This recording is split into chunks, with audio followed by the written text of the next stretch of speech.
Hello out there, zoners, and welcome to Classic Couch Twilight Zone Edition. Today we'll be going over Season 1, Episode 10, Judgment Day. So stay tuned after the recap and breakdown as Doc and myself go over the actors, fun facts, symbolism, and of course our ratings, and so much more, with a little humor sprinkled in there for you.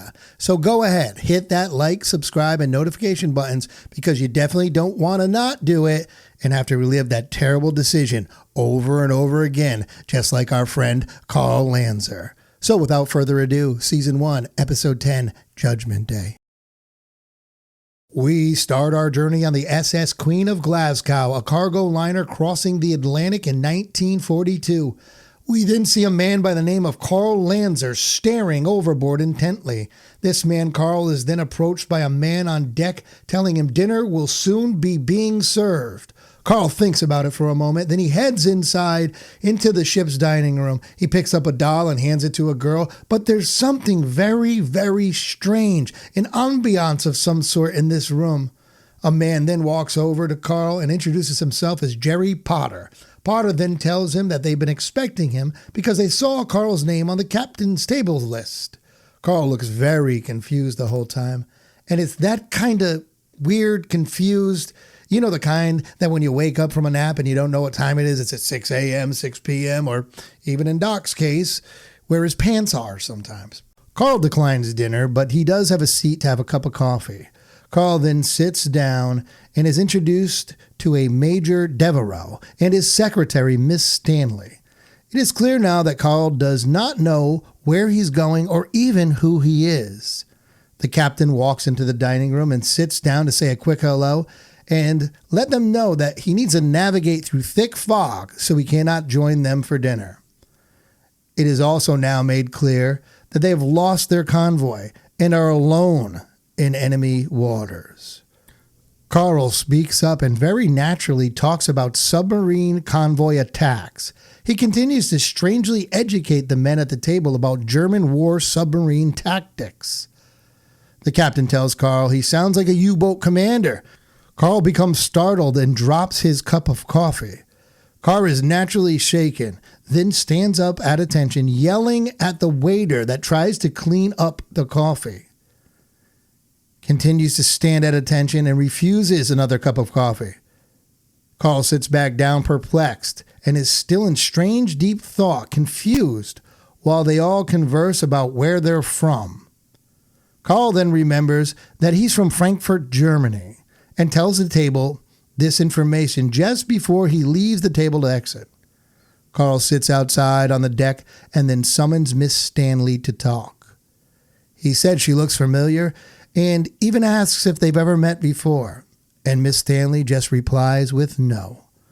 Carl tells her that he's having a strange feeling or feelings and thoughts about what has happened before and lets Miss Stanley know he doesn't remember even getting on the ship, and disregards her suggestion that maybe it's amnesia because he knows who he is now, and then says he is in the... And he just stops himself because he tries but doesn't actually remember. Carl lets her know that he doesn't know why, but they are being stalked and he feels a sense of doom. The first mate comes over to ask Carl to come to the bridge to see the captain. Carl obliges, and the captain asks him to see his passport. Asks him also if he's all right. And Carl once again states that he doesn't remember anything and is getting very frustrated with only knowing his name and now where he's from. The captain dismisses Carl, and shortly after Carl leaves, the captain tells his first mate to keep an eye on Carl. Now in his cabin, Carl has a bellhop putting away his things. The bellhop finds a German submarine commander hat and asks Carl about it, snatches it from him and tells him not to touch his things. Carl then looks down and sees his name inside the hat and seems extremely confused and a bit panicked. Meanwhile, at the captain's helm, the captain calls down to the engine room and tells them they need full speed through this fog, which they cannot do. Carl's at the bar and gets a drink and notices that it's 5 after 12 and states that something's going to happen at 1:15. The first mate enters the bar and Carl notices the engines have stopped and starts to panic and lets them know that they are now defenseless and they will drift until 1:15. Carl has a few more drinks, goes into a panic mode, and starts yelling that everyone needs to abandon ship. Carl sees the spotlight from the U-boat and takes off running and screaming, trying to tell everyone that the U-boat is there. Carl turns around to see everybody on the ship huddled together very oddly, standing in front of him. Carl pleads with them to abandon ship. Then, all of a sudden, no one is there in front of him. They all just disappeared. Carl now mentally breaks and heads upstairs, hysterically starts yelling for the captain. He grabs a pair of binoculars, takes a look, and sees himself standing on top of the submarine. The heavy guns start firing at the Glasgow and strike hard and fast.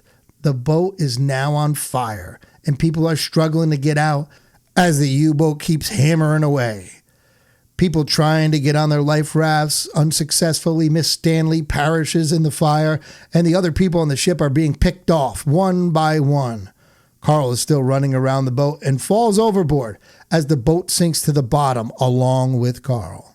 We now go to the German U-boat and see Nazi Carl sitting in his room, impressed with himself for sinking the Glasgow, even bragging about it to his first mate. He then questions his first mate about his nerves, and the first mate lets him know that he feels bad because there were people on that ship. Carl tells him he has sentiment but no brains. But Nazi first mate just doesn't understand the killing of women and children with no warning, and wonders if they are now damned.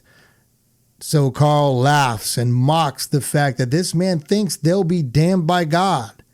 And then the Nazi first mate tells Nazi Carl that he feels that they will be stuck on that ship, reliving that moment when those people died over and over again for eternity. And the Nazi captain just stares in deep thought. There it is, Doc. That's right. We just saw that fantastic breakdown that some special person did there. And that was me. No, you always do such a good job. I love your humor. I love your even on the most dull episodes, your humor sparks everything. And I love the clips making fun of, especially the ones making fun of me. Well, that's the only thing I really like to do is make fun of you. And of course, that's me making fun of you. That's me, Buck Wonder, making fun of Doc Wagner. Welcome, everybody. And please stay tuned because we're going to go over the actors in this episode. We're going to talk about some symbolism. We're going to talk about our favorite scene, maybe. I don't know yet. We get into that. Influences and our rating, of course, of this whole thing. So we're going to break down some things. But my favorite part is always the fun facts, and we get to those in a little bit. Yes, because you know why they're my favorite part? Because that's where you have to do all the work, Doc, and I don't have to. That's why I love the fun facts. Yeah. So let's get into it, everybody. Doc, tell me about the actors in Judgment Night. Let us delve into the realm of these performers, exploring their talents and unraveling their intricacies on this stage of shadows and light. Well, this was a weird one. It was primarily one actor. We saw a few bit parts, but we're just going to focus on the one actor, Nehemiah Persoff, today. First, let's say the man lived to 102 years old. So God bless him. We just lost him a few years ago. And something I like to do, first role and last role. His first role was in 1948, The Naked City. And he acted up until the early aughts with an episode of Angels in America. 2003 was his last role. So in between that, he acted in every decade. His 50s work alone, that he worked in the 1950s alone, makes him an all-star. On the Waterfront, Some Like It Hot, The Wrong Man. That's just the 50s, and that's just 3 movies. The 60s, you know what he did? Not 1, but 2 episodes of Hitchcock Presents.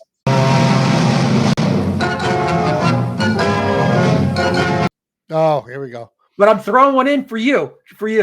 All right. And he did an episode of Gilligan's Island. Never mind. It is time to teach you all a lesson. But you can't shoot him in cold blood.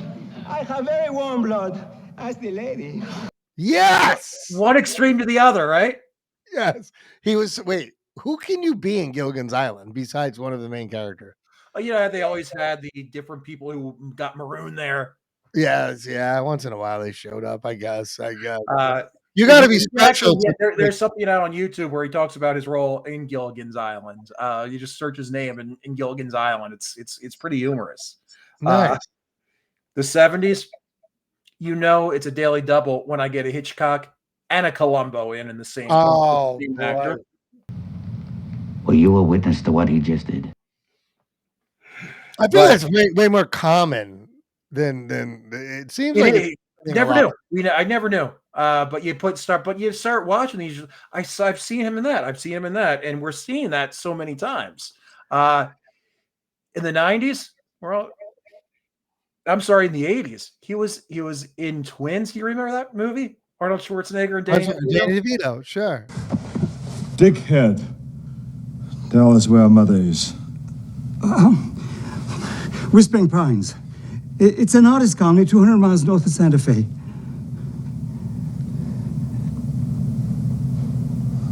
If you're lying to me, I'll be back. Sure. In a more serious role, he was in Yentl with Barbara Streisand. Yentl for the 1000th time, men and women have different obligations, I know, but don't ask why. Oh, well.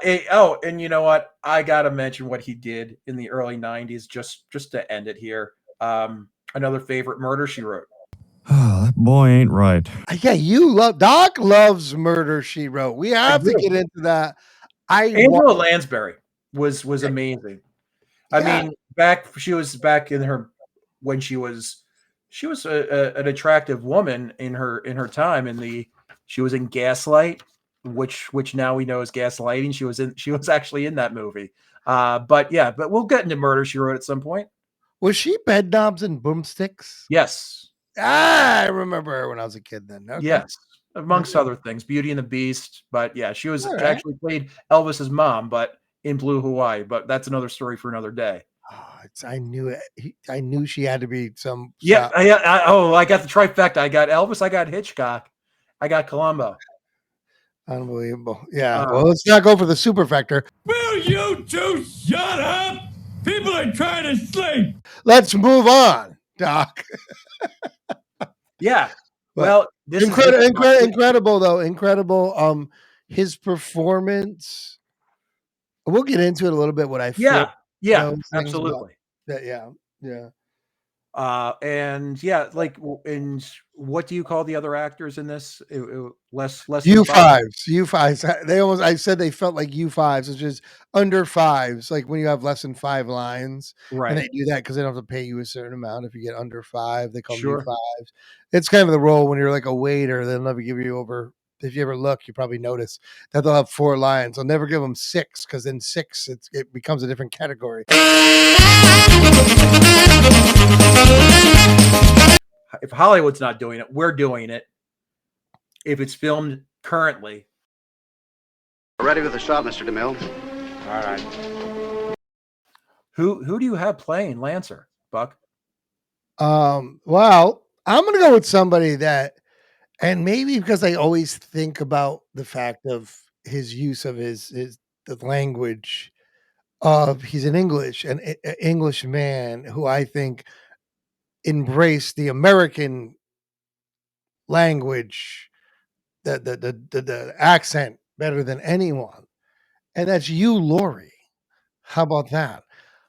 How about I'm making a house called a Doctor House and bringing them in. I just think he'd be really good at this. He's got that kind of, I don't know, that kind of just like thinking about things. My appearance, but things are not going too well lately. Anyway. I was expecting you in my office 20 minutes ago. Really? That's odd, because I had no intention of being in your office 20 minutes ago. What, you think we have nothing to talk about? No, I just can't think of anything I'd be interested in. Yeah, thinking man's face. It's more long than Persoff. More, but yeah, he does have the face. He has the eyes, like that opening scene, and we'll get into that. Yes. Where he's just looking all. Yeah, that's a great Yeah, call. so I'm going with you, Laurie. There, that's what I'm going. What about you, Doc? What do you think? This actor's been around the block, and I feel like you might put him in an episode or two. Character actor, of course. He's played everything from a taxi driver on Wings to I thought of him. Oh my, I was gonna go with him, but I didn't want to use him. Tony Shalhoub. Yes, Tony Shalhoub. Well, it looks like him a little bit, but I think that almost just take the whole cast on his back and hey, this is what I'm doing. He really has that. We saw him in like The Amazing Mrs. Maisel. He was fantastic in playing. He's unbelievable. Totally different. One of the most underrated. I mean, maybe he's not even underrated. He's probably not. I'm just saying. Like, man's won more Emmys. Yeah, but I feel like anybody under 40 doesn't know who he is and thinks like Ryan Reynolds is better than him, probably. You know what I mean? My goat knows the bowling score. I feel like Tony Shalhoub, like I think he deserves love, like love. He's nasty. He's good. Yes. Yeah. I like that. I thought of him. I almost used him, Doc. I did. I know you, and I almost text you. I'm like, I call Tony Shalhoub. Yeah, it's a good one, but I'm glad you used him early because I can use him at some point. Like now he's in my pocket. Hey, that's fine. And when this is actually our 10th episode, so we're going to be doing this all over again, and I can't wait to get doing a live show again. Absolutely. So with that said, for everybody out there, just to know, we're going throwback apparently with our old background that I forgot to change. So everybody out there, that's.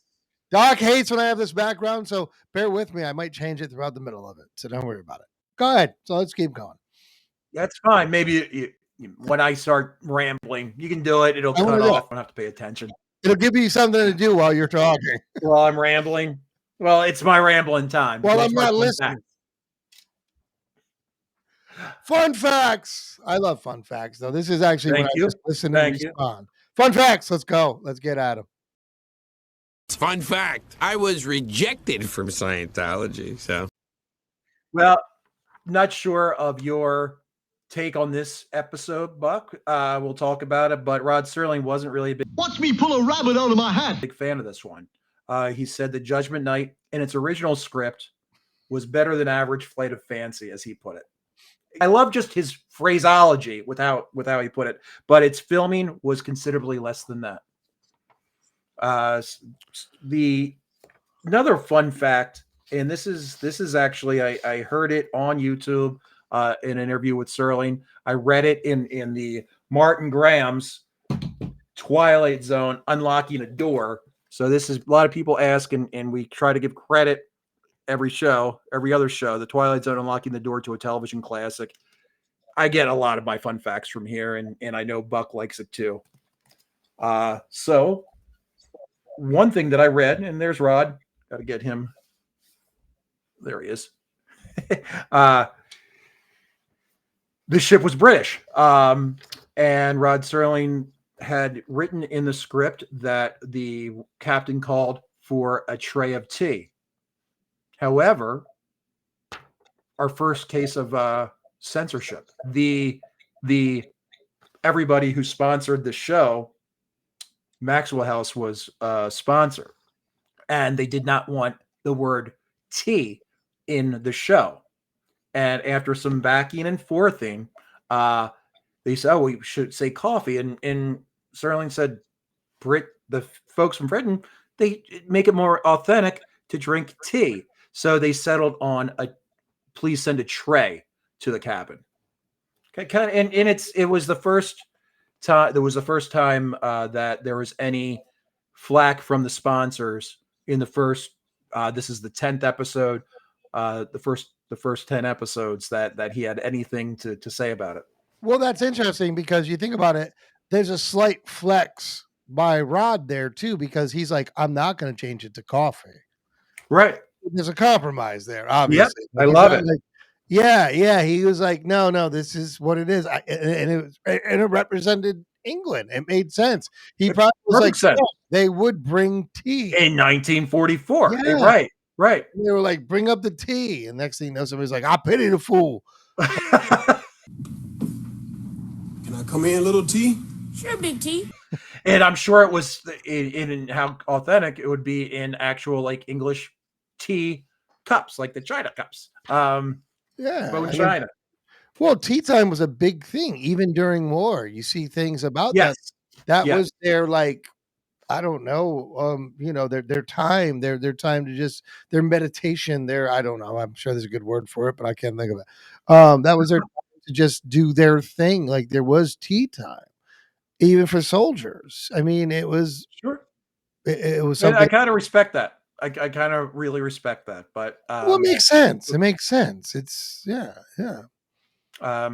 In Persoff was actually born in Jerusalem, so he was Jewish.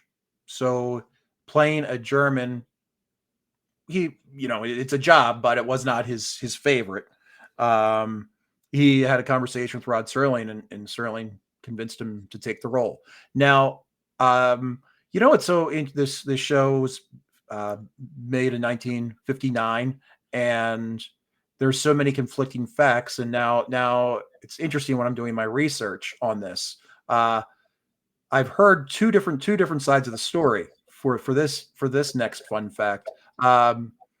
Apparently, I read in one area that Persoff really wanted to work with Rod Serling and tried, but that doesn't really make sense if it's only, if maybe it was like before the Twilight Zone, but apparently he was trying to get on the Twilight Zone for some time, which doesn't make sense that it was in the 10th episode. But what I also read was that he was offered the role 2 days before filming, and he accepted that, which I think is probably a little bit more, but it's always fun to get conflicting information out there. And because it is so old that who knows what the actual story is. Yeah, especially back then, because things aren't just reported and thrown out there on Correct. or social media from somebody's going to know the real story. And it is that, whatever you hear, whatever the grapevine or whatever it is. And he was paid $2,000 for the role. That's good money. Yeah. 1959, $2,000. Yeah, I'm going with yeah. I mean, that's got to be like how many days? Another 3-day shoot? Do you know? Another 3-day shoot. Yes. 3-day shoot. So yeah, 3 days nowadays. A 3-day shoot, $2,000. That's not bad for nowadays, right? No, I mean, you look at it, you get a week for 7, maybe if you do a whole week. So yeah, that's not bad. That's like getting a spot for probably 30 or 40, probably now, maybe in comparison. I would guess 25 at least, like $25,000 to show up for 3 days and do your thing. At least, that might even been, back. I don't know. I know how much 2000 was back then, but I also don't know the dynamic of how much actors made. Right. There's a difference. Right. Yeah, it's not just a dollar's worth this. It's also like how much Sure. are actors worth. So I'm going with that was probably a $25,000, $50,000 show up for $2,000 back. Not a bad gig. No. And and as he did a whole hell of a lot of stuff before, so he was an established actor. I mean, if you consider On the Waterfront a decent movie. I've heard of it. Well, my last fun fact, maybe one of the most fun facts that I have for this particular episode. He had Persoff had a stand-in who was of German descent, and I found a clip of Persoff himself talking about this on YouTube, which is really cool. Apparently, when Lanzer turned over to being the German, and he said "fire" in German, the stand-in who was German said he did not. That's not how a German officer would say it. There's something in his dialect, and it was so. The stand-in was so adamant about it that he actually a stand-in, Buck, and you're an actor, walks in, says cut, cut, cut. Wow. Ball. And the director, John Brehm, who we know from Walking Distance, also of German descent. The stand-in, his name was either Freddie or Fritz. Again, a couple different sources. I believe it was Fritz, but said that when the director came over, he said, "You know what? You were absolutely right. However Persoff was saying fire was a way like a commoner would say it, not a way a commanding officer would say it." And so it was been said. It's just, can you imagine in this day and age if anyone besides a director and how great of a director and everyone on staff to just be like, who the hell is this guy to say anything? Can you imagine if it was Hitchcock? He would have threw him off the boat. Like Hitchcock, he'd been done. He wouldn't have cared. He'd be like, I'm sorry, you have to leave now. That's it. You're done. Like he would have did it. And it just goes, it's a collab on everything. And you know what? I mean, listen, I guess he knew it so much. He's the confidence to do it, being like, you can't and it is true. Like, how do you fire somebody who's knows 100%? Right. And apparently this man he's helping he's helping so passionate about it. Like, which good for them. That's which brings up a point, Doc, about this whole thing where, there's people out there where they say that people are Nazi sympathizers, right? Rod Serling is the opposite. He is a Nazi hater, and obviously with great reason. I mean, no one's going to argue that. And being a Jewish man in World War II, but he really goes out of his way. And to me, this movie, and we'll get into it a little bit with Symbolism, but this movie, this show really showed, I think, a huge hatred. Nazis. I hate these guys.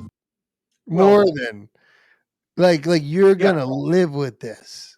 Yeah. You're gonna live with it. I mean, like the worst of the worst. Like you couldn't wish anything on anyone else besides the worst thing you've done. You're gonna have to redo over and over. Every night. The wish is granted. Long live John B. You know what? As the guest, I'll watch both of you guys, and then I'll state my opening statement.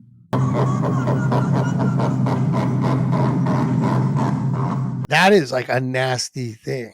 Like I remember at the end of this, I was like, "Wow, that's messed up." Yeah. Yes. And but you are 100% right in Anne Serling's book, which we'll talk about. We can have a whole show on.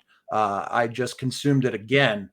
Rod Serling didn't like the Nazis so much. He hated the show Hogan's Heroes. So would I, if I were on the other side. And did not think that there should be any humor associated. And I'm paraphrasing right now, but really didn't think there should be any humor associated with Nazi concentration camps. So you're 100% right, Buck. Yeah, we have another episode, Death's Head Revisited, where it's actually in the concentration camps, which is very moving. We'll just put it like that. I know you've seen it. It's haunting. Yeah. Where he tackled the subject again. Yeah. So I mean, and there's so many, and we'll get into it. But you're 100% right, Buck. So in other words, Rod Serling didn't want to go to Bob Crane's parties, and that was why. To Hogan's Heroes, Bob Crane got his skull crushed in by a friend who videotaped him having rough sex. How's that? There actually is a really cool on YouTube. Bob Crane interviews Rod Serling. Really? Edit. Really? Yeah. Yeah, it's like right around Christmas time. It's kind of cool. Like Bob Crane's like doing a commercial for, I don't know, some like local Christmas thing. But anyway, Talk about a weird Christmas party to go to, Bob Crane's.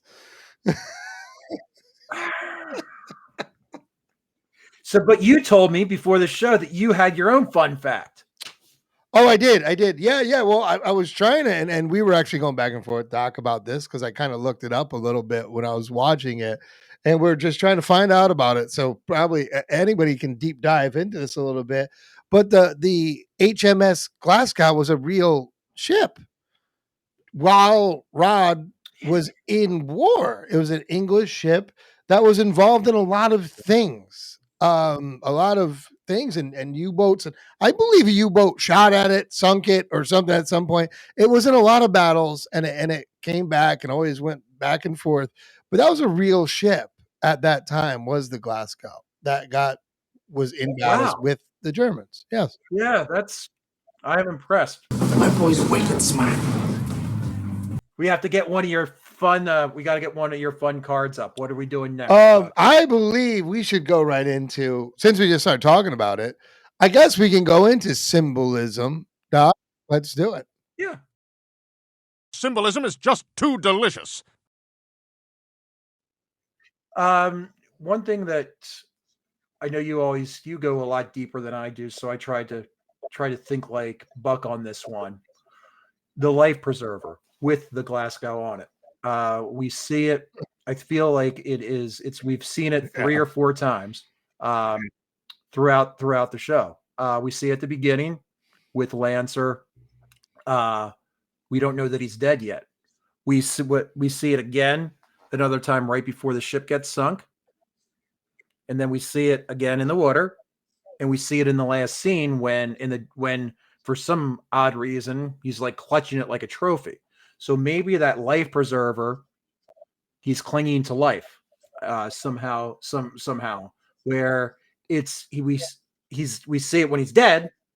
We don't know he's dead, but he actually is dead. And then we see it in the water. Somebody's dead. There's all this death going on in the ship. So that was just my little take on the symbolism. I agree. I think that was a blatant one thrown in your face. That was definitely used. That was in the subtle one. That was 100%. They threw that life preserver in your face. It's him trying to hold on to life. He's dead. He's paying for it. It's life he's taken, whatever it might be, but definitely life preserver is a huge one. Now the other one, Doc, and I'm starting to keep track of this a little bit. And because I watched Twilight Zones, obviously, but I never thought of them like we have to now. The clocks, when they use clocks, I feel like every time we start seeing these clocks, somebody's like dead or time has stopped. You know, like the first one, or they're in a different realm. Like time doesn't matter. We saw that again. Yeah, like where is the everybody? Time doesn't matter thing. We saw it in another one. I forget which one it was, but they use the clock. I mean, they use the clock all the time. Like what time the Night of the Meek even. Sure. Yeah, the Night of the Meek. We also in Bemis. But yeah, with Bemis, it was kind of like, I mean, I don't know. It's a different realm. But well, that last scene when he's clutching that huge clock right before his glasses fall. He's clutching that huge. Well, and you remember in the beginning, the clock breaks, I believe, with Bemis. Before that, with his glasses fall, the clock breaks in front of him. Right. Yep. I think obviously it's just a symbol of either the Twilight Zone or something. But so it is. It's definitely now in my face of the clock that we talk about it more.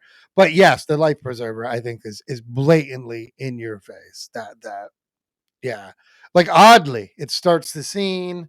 I mean, he's I would say of all so far, the most blatant in your face thing, like saving lives right there for this ship and everything. But yeah. And I'm sure this clocks and life preservers.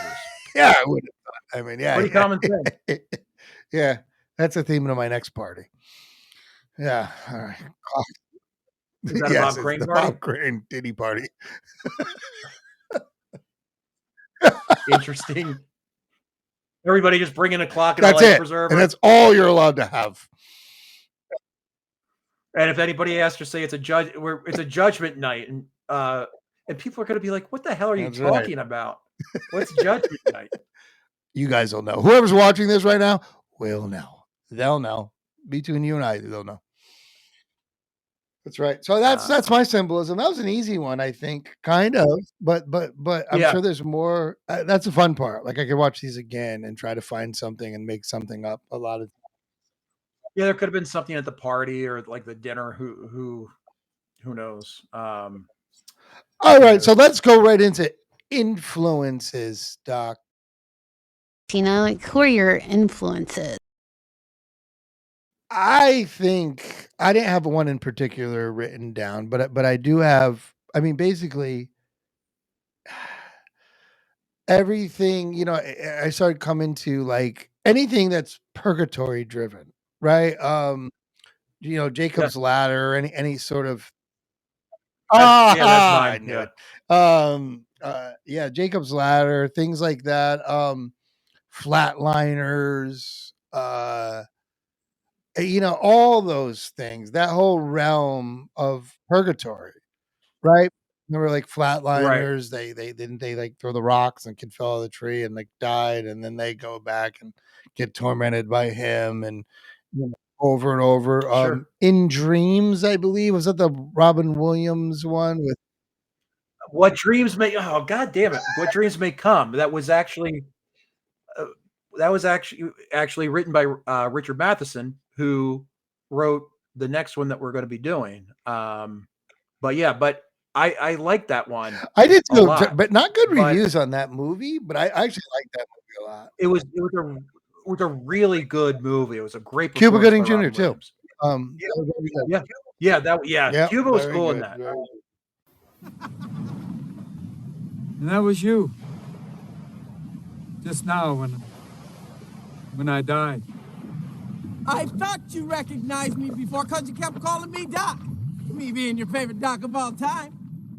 What I did like is though in Jacob's in the ones that we mentioned, like Robin, I forget the character's name in What Dreams May Come, because I had that written down as well. He knew. Like what I liked about this is, and I'm sure there are a lot out there, especially because everybody steals from Twilight Zone. He didn't know. That was what was unique. Like he knew, but he didn't know. Like in What Dreams May Come, we'll say he knew that he find was his wife. Yeah. Or purgatory to find his wife, but he didn't know. He knew something was off, but he didn't know he was actually in hell. And if the day repeats itself every single day, which was a really, really fun. Well, and it goes towards so many religions that I know of. I mean, like I said, I'm not an expert in theology at all, but it goes towards Buddhists, right? I think Buddhists think you come back as whatever, but whoever, when they believe in reincarnation, let's just say that, right? It's like you go back until you do it right. How many religions are we going to offend in this one? Yeah, I'm not trying to offend them. I just listen. I know the only religions that are offended is the one that I claim. They'll be offended then. They'll just say, no, stop. But no, Buddhism, any reincarnation, people believe in reincarnation, believing that you come back and you do it until you do it right. But you don't know anything, so you like subconsciously learn things. I don't know. But it's like imagine that. Imagine if that's like, nope, you got to get this right, but you don't know what you did wrong over and over and over. So it's got that, it's got purgatory, it's got hell even, right? I mean, sure. I mean, what's worse than feeling somebody else's pain? Whatever you did to somebody. Exactly. I went to Catholic school when I was a kid. I'm not afraid to admit it. Nowadays, I did. I went to Catholic school when I was young, really young, and I remember them really going to drill into my head that however you ever make anybody feel, unless I think it's a good concept to live by. I don't know if it's true. No one knows, but whatever. However, like you make somebody feel bad. So, and I still kind of live with that. I swear they got me with this one. Like you pick on somebody, you do something really mean or awful to somebody, you're gonna go to a place and you're gonna feel that tenfold. That's total exactly what Yeah, they teach in Catholic yeah, school. You're right. yeah. That's And what they also said stop using your left hand. Anyway. That's right. Yeah, we are old. They didn't let us write with our left hands back then. Those nuns. Yeah, Smack with the but ruler. Yardstick. I had a yardstick. really, She got me with. Yeah, it's better than most some got. Anyway, got that part. All right, so we got Jewish, Buddhism, and Catholics. Anybody else Just we're you going name to them. offend? Anybody out there in the comments below, throw something out there to let Buck Wonder offend that whole religion as well. Who is he? He's an asshole, sir. I know that. What's his name? That is his name, sir. Asshole. Major asshole. I apologize to everybody. I'll pray to whatever God you have right now to forgive me. A lot of editing on this one, Buck. Yeah, I don't know why I do this to myself.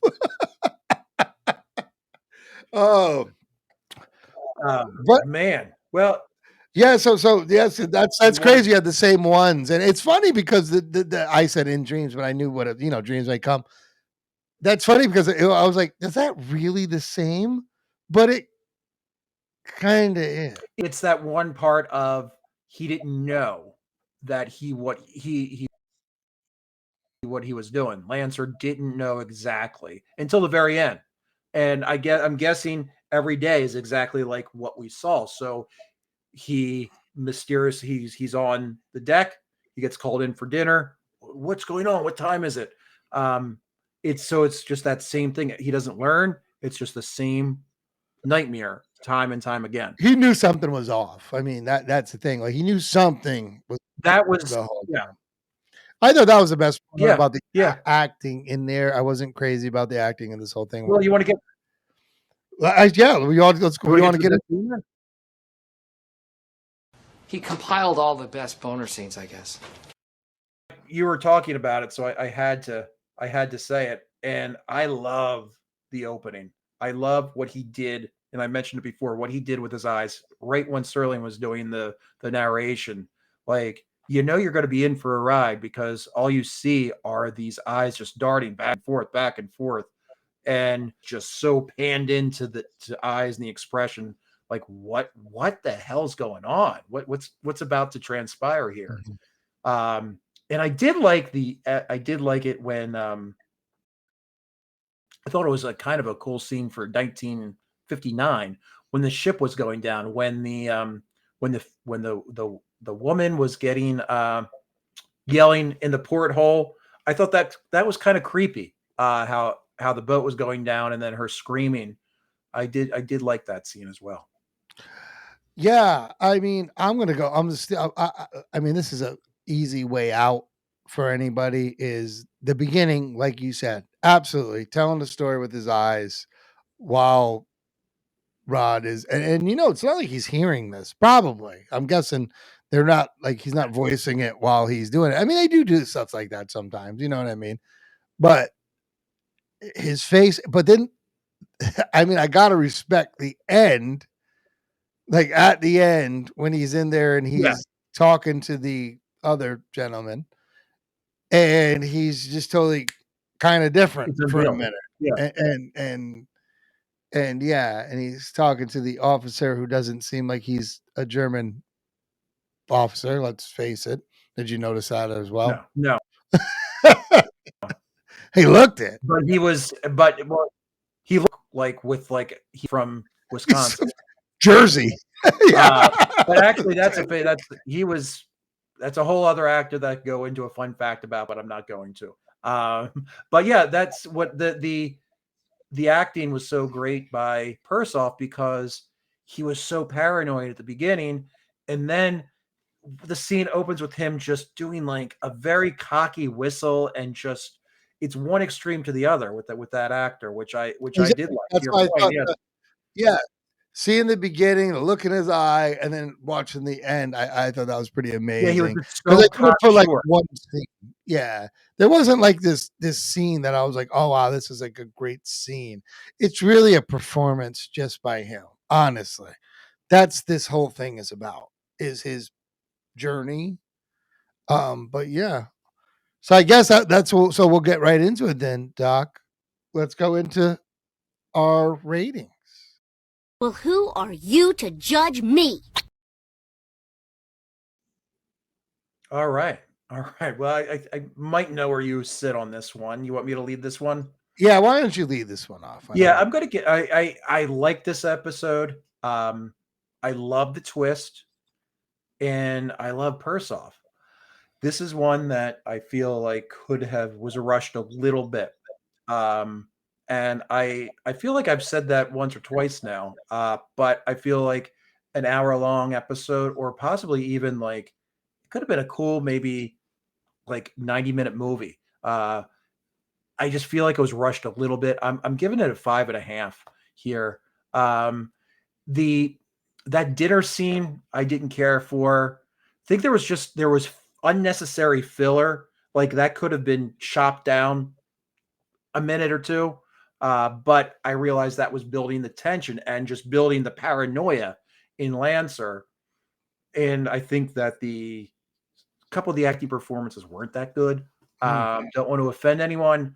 But yeah, I'm giving it a 5.5, and that's nothing against the script or Persoff or the twist. It just somehow kind of like Rod himself said, just didn't quite click in the end for me. Well, you pretty much nailed it. Excuse me. You pretty much hit right on that. Like I'm going to explain the same thing you just said, I think. And I'm going to give it, I'll just start right off the bat. I'm going to give it a 5. And the only reason I'm giving it a 5 is because personally, I like that concept, especially back then. I'm guessing like this purgatory type thing. This what just having to relive something over and over again. Him going over there, and I love the idea. I do, and I probably have another point in there because of you see Rod's hatred towards Nazis. And I don't know if you knew that or not, Doc, but I'm not a huge fan of Nazis. I don't like them very much. They didn't seem like people.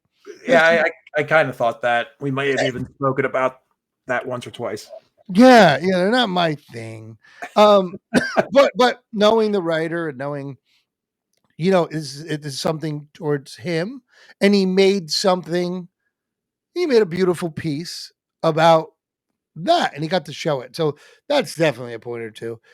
The acting, yes. Besides the main character, I don't think any of them are watching right now. So if they are, I'm sure you're very good people, and I think maybe he's dead. You're not. I didn't like that, and like I said, I'm not. Every time an actor's not good or whatever, sometimes it's direction, sometimes it's the script, sometimes it's not the right person for the part. So, but yes, I didn't like the other actors. The last actor that sounded like he was from Wisconsin, like Doc said, it bothered me a bit. And the woman, just nobody really had any person. It was like they were all just staring at the star. Well, yeah, they just got the script that morning, and I just read their lines, and there's nothing human about them. But once again, maybe if I watch it again, it'd be like, well, they really had nothing to work with. Who knows? Yeah, but it did bore me like that in a sense. And you're right. You could make a whole concept of this, and maybe you do 3 different stories of people in one movie, and get a little deeper into it, like or how does he get out of this? How is his redemption? Something like that, because we don't know how he actually died. We know that he's in hell, but we don't know, and that's why I'm saying maybe an hour-long episode. We don't know if he was killed in the war somehow, and I think that would have had something to do with it, because I watched it a long time ago, but upon watching it again, I'm asking myself, well, did he die? Wait, no, he didn't die. But he didn't die in the episode, but he obviously died if he's in hell. So that made it a little bbit, I don't want to say confusing, but it wasn't streamlined. And maybe that's what Sterling was saying when the finished product, and as a writer, I'm sure you know, Buck, when all administrative takes over takes over the script, everything gets redlined, and it's like, wait, this is not what I wrote. Well, yeah, and I mean, look at that. That's going to take 5 days, not 3. Or we got to, hire 3 more actors for that. I mean, but they, Right. They do bare bones. Yeah, I mean, I know that he had creative control and everything, but somehow, like I said, I read the direct quote from him. But anyway, he never had an unlimited budget. You know what I mean? Right. Imagine if he did. I'm guessing he never did. He should have. At some point, they should have been like, imagine nowadays they would have gave him like $1 billion to be like, go ahead. And it probably would be amazing. I hope so, but or they would have been like, no, we need another Superman or we need another Green Lantern. You're probably right. I mean, that's why we're doing my world. That's why we're doing this show, Buck, because it celebrates the greatness. Well, and to do that, you have 3 days. If somebody told any filmmaker, writer right now, and I know this even from my experience, you don't, you got this much time. You, Doc, have seen Last Chance, the movie, the TV show I did. And I was proud of the fact that now that, as simple as that was, this isn't Twilight Zone, I never compared to it, but simple as that was, in a sense, I'm very proud of the fact that we shot that in a total of, I want to say, 3 days. Interesting. Wow. 2 days we did once. We went to LA, then we went back to New York, then we went to LA. Yeah, I want to say 3 days. And that was not the Twilight Zone, in 1959. It's much easier now to do that. Sure. Yeah. So to do that and I get it. I get how to have to write a script that you have a certain amount of time to do. You have this location, you have whatever. I mean, I know we all think Rod Serling's a genius. Not think, we know he is, but we admire his genius. But we forget that to do what he did and tell a supernatural, usually, story, right? Because that's what this is, supernatural. Yes. With nothing. With nothing. No smoke and mirrors, no nothing. There's like 3 sets on that. Like, I mean, in 3 days with 6 actors. Go. You think that these people, I'm sorry, I don't know, like Michael Bay could do that, blowing up cars. No, I'm sorry. Sorry, Michael, if you're watching. No, you could not write something to do that. Well, he doesn't write anyway, but these writers now, I mean, well, there's a team. I mean, for a 30-minute television show now, there's 5 writers. Yeah, I get it. I get that, Twilight Zone's not as cool as Fast and the Furious, guys. But guess what? I'm going to go out there and say it's a little better written. You just earned yourself a dance with the devil, boy. And I'm just going to... And the one thing that you mentioned, the 3 days and working with actors, you would think that there'd be, okay, somebody doesn't like Rod. In the all the reading I've done in my 49 plus years. You're old. And the research that I do for the show, I cannot find an actor, a producer that really had a bad word to say. There was a writer who he and Rod had words, who actually wrote for him for the Twilight Zone. They hashed it out and they continued to work together. They weren't going out drinking, but they're not drinking buddies, but a respectful disagreement here or there. But I don't see like he was such a terrible guy, and that's a legacy. Yeah, I mean, there's, like they say in sports, right? There's like say football, they say he's a player's coach. You know what I mean? Like, sure. I mean, the players like the coach. Maybe the general manager doesn't. Maybe they don't even do it. Whatever. He's a player's coach. I feel like he was that. He was like the actor's writer. The you know what I mean? He was that person that was, and they are those people. I always say, not that I ever claimed to be a director, but I've directed before. That technically everything, all that stuff, smoke and mirrors and stuff like that, I'm not very good at. I can see them, but the actors like me. You know what I mean? The story likes me. Then And they're that's doing like, I'm not comparing myself to Rod, but I think that's how Rod was. I think he was that guy that was more connected to the story rather than the lights and cameras and things like that. And he had to be. Hitchcock's a whole different animal. Whole different animal. We'll get into that. Yeah. The polar opposite. Whole But different I'll tell animal. you, and you led me into something that I did want to talk about. I know we're running short on time here. Actually, we're not, because it's not like we're on a network. But I got a red light flickering right here. I don't know what it is. Off stage now. There's a hook that's about to grab me. I just saw Mean Gene, the dancing machine, grab the gong. Mean. Can we get a clip from him? Yeah. Oh, please. I like that throwback, everybody. Can we please get a clip of that? That old, did you?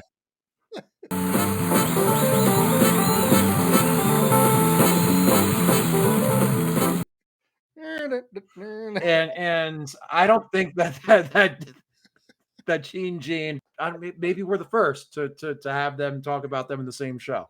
But we're probably we're talking about hold on, the unknown comic just walked in the door.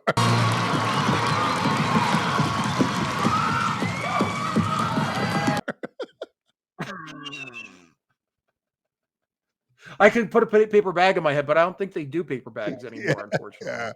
But then you would have to put a canvas bag. Then it would remind you of your honeymoon. You would have to put a reusable canvas bag over your head.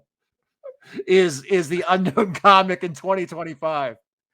Everybody, you just missed the joke. You just missed my joke that I said it'll remind you of your honeymoon. No, we're just having fun. We're talking about the genius of Rod Serling. We're wrapping up talking about Judgment Night, and I just wanted to take this opportunity to talk about the Rod Serling Memorial Foundation. It's a small foundation set up. It's in Binghamton, New York, is the basis of it, and they take donations. The Triple Clown made a donation, and it's a yearly thing. They raise a lot of money for a lot of things in and around Binghamton to preserve the legacy of Rod Serling himself. They just their pledge, and I have it right here. I'm going to read it. I don't want to, but to educate the public about Rod Serling and his genius and his passion, and hoping that they will understand and appreciate his mastery of the creative arts, his unique understanding of human relations, and his esteem as a writer. And they're on X.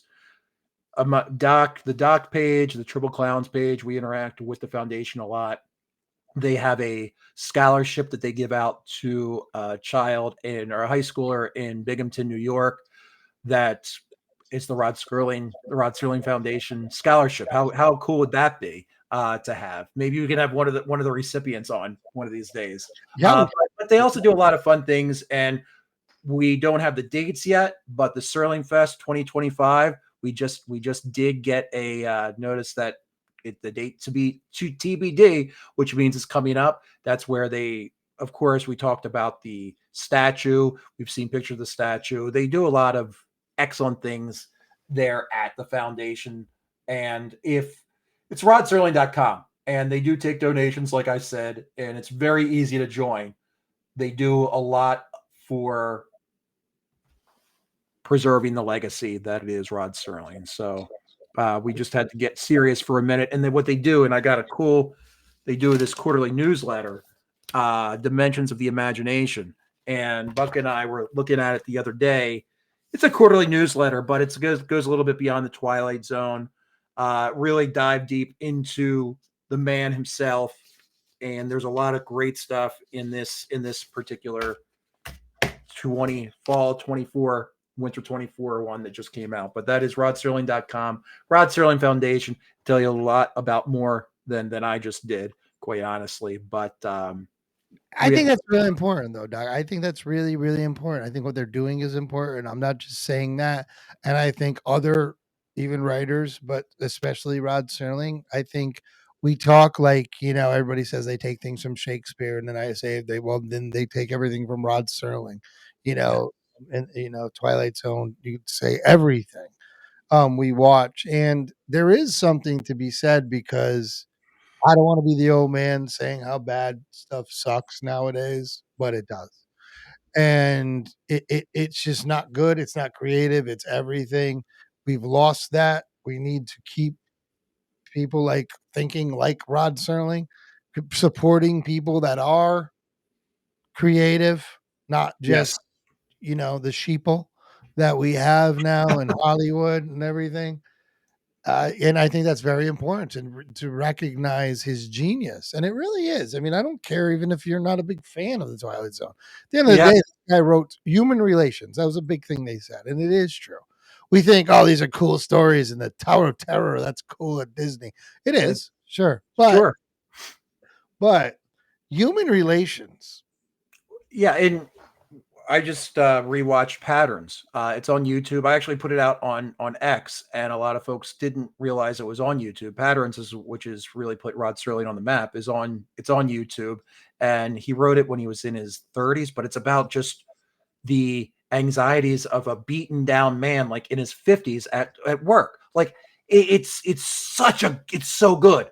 I was gonna say Rod Serling could have hit on every nowadays, listen, timeless. Yeah, well, mental health issues, right? Everybody's mental health issues, especially now, biggest thing in the world. Every kid in the world's got a mental health. Every kid has anxiety. Yeah. Yeah, and I'm sure we always did. All kids have anxiety.